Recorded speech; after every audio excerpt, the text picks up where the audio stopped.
বিসমিল্লাহির রহমানির রহিম। আমাদের আজকে যুগপৎ আন্দোলনের আমাদের সহযোগী দল গণ অধিকার পরিষদের সাথে আমাদের আজকে আলোচনা অনুষ্ঠিত হয়েছে। আমরা আপনারা জানেন এতদিন ধরে বিগত দিনে শেখ হাসিনার বিরুদ্ধে শেখ হাসিনার পতনের ফ্যাসিস্টের পতনের জন্য আমরা ঐক্যবদ্ধভাবে আমরা খুব ঘনিষ্ঠ নিবিড়ভাবে আমরা সবাই ঐক্যবদ্ধভাবে আন্দোলন করেছি। শেখ হাসিনার পতন হয়েছে, বাংলাদেশে একটা নতুন বাংলাদেশ, আগামীর বাংলাদেশের যে স্বপ্ন আমরা দেখছি, আমরা সবাই মিলে আজকে এটার উপর আলোচনা হয়েছে এবং এখানে বিশেষত কয়েকটি ইস্যু হয়েছে। একটি হচ্ছে যে আমরা ঐক্যবদ্ধভাবে বিগত দিনে যেভাবে আন্দোলন করেছি, ঐক্যবদ্ধভাবে আগামী দিনে আমাদের 31 দফা যে সংস্কারের যে বিষয়টি আছে, যেটা আমরা 1 বছর আগে দিয়েছি আপনারা জানেন, এবং 31 দফা সংস্কারের মধ্যে রাষ্ট্রের প্রায় সব হয় আলোচনার মাধ্যমে আমরা সিদ্ধান্ত নিয়েছি, সেগুলো আমরা সংযোজন করব আগামী দিনে। এটা নিয়ে আমরা জনগণের কাছে যাব, দেশের মানুষের কাছে যাব, আগেও গিয়েছি। যেহেতু সংস্কারের বিষয়টি আছে, এটা মানুষের কাছে তুলে ধরবো আমরা। এবং আজকে যে সরকার আছে, ইন্টেরিয়াম সরকারকে আমরা সহযোগিতা করছি তাদের কাজে, কারণ জাতির একটা বড় ধরনের রক্তপাতের মাধ্যমে, বড় স্যাক্রিফাইসের মাধ্যমে একটি ইন্টেরিয়াম সরকার গঠিত হয়েছে এবং এই ইন্টেরিয়াম সরকার যাতে যত দ্রুত তাদের কাজগুলো সম্পন্ন করতে পারে, সম্পন্ন করে দেশকে একটি আগামী দিনে ইলেকট্রাল প্রসেস, নির্বাচনী কার্যক্রমের মধ্যে নিয়ে গিয়ে যে আগামী দিনে একটি স্বৈরাচারী প্রথা থেকে গণতান্ত্রিক পথে দেশ ফিরে আসে এবং গণতান্ত্রিক আন্দোলন, গণতন্ত্রের মাধ্যমে দেশে যে নির্বাচন হবে, দেশের জনগণ সিদ্ধান্ত দেবে, তাদের নির্বাচিত যারা সংসদ সদস্য হবে, সরকার গঠন করবে। এবং এখানে আমরা ঐক্যবদ্ধভাবে কাজ করতে ঐক্যমত হয়েছে। আপনারা জানেন আমরা শুধু আন্দোলন করি নাই, আমরা শুধু 31 দফা সংস্কার দিই নাই, আমরা কিন্তু একত্রে এখনও কাজ করে যাচ্ছি এবং আগামী নির্বাচন পরবর্তীতে যে জাতীয় সরকারের কথা তারেক রহমান সাহেব বলেছেন, সেখানে আমরা সবাইকে নিয়ে এই 31 দফা বাস্তবায়ন করব ইনশাআল্লাহ আগামী দিনে। সবাইকে কমিটির সদস্য জনাব আমির খসরু মাহমুদ চৌধুরী সাহেবের বক্তব্য শুনেছেন।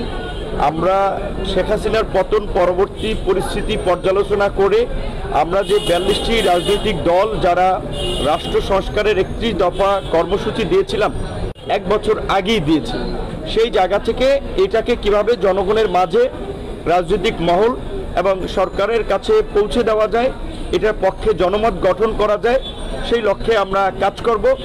আর কিছু বিষয় আপনারা ইতিমধ্যেই আমাদের ক্ষোভের জায়গা থেকে কিছু কথা আমরা বলেছি, সেটাও আমরা ব্যক্তিগতভাবে জানিয়েছি।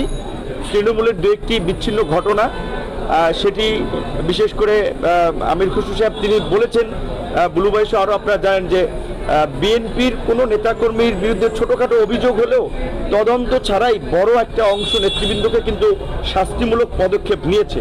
সুতরাং কিছু ক্ষেত্রে 2-1টি বিচ্ছিন্ন ঘটনা বিএনপির নেতাকর্মীদের নামে কিংবা তারা করলেও এটা বিএনপি দলগতভাবে সমর্থন করে না এবং বর্তমান সরকারকে স্থিতিশীল করতে বিএনপি সহ যুগপৎ আন্দোলনে থাকা দলগুলো 42টি দল এতদিন মৌলিক দাবিতে একমত হয়ে আমরা আন্দোলন করেছি। সরকারের যৌক্তিক সময়টা সেটা এই যুগপৎ আন্দোলনকারী দল বিবেচনা করবে এবং সেখানে বিএনপি সহ আমাদের অবস্থান একই লাইনে থাকবে।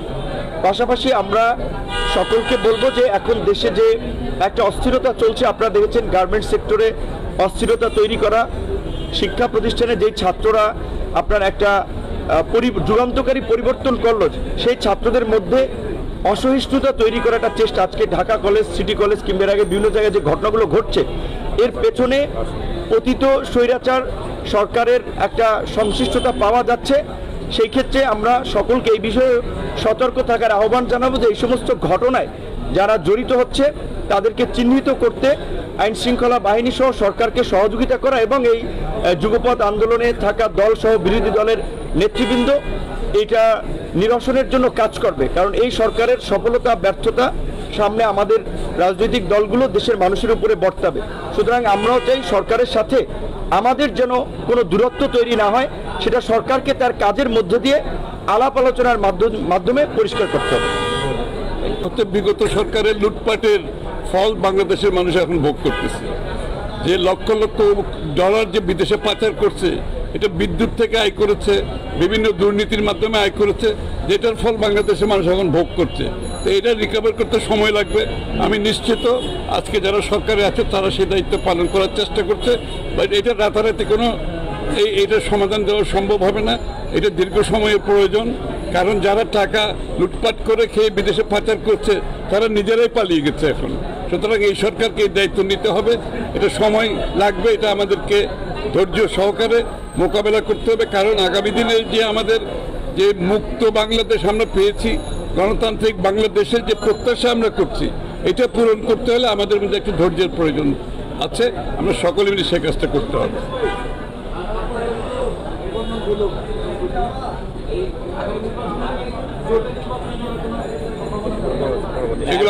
বিএনপি সহ যুগপৎ আন্দোলনে থাকা দলগুলোর এখানে বিএনপি নেতৃত্বে ছিল, তাদের একটা ঘোষণা ছিল যে আমরা হাসিনা পরবর্তী নতুন বাংলাদেশ বিনির্মাণে জাতীয় সরকার করব সবাইকে নিয়ে। তো ওই ঘোষণাটা তো আমাদের সকলের এখন পর্যন্ত আছে। সামনের পরিবেশ পরিস্থিতি অনুযায়ী বাকি সিদ্ধান্ত হবে।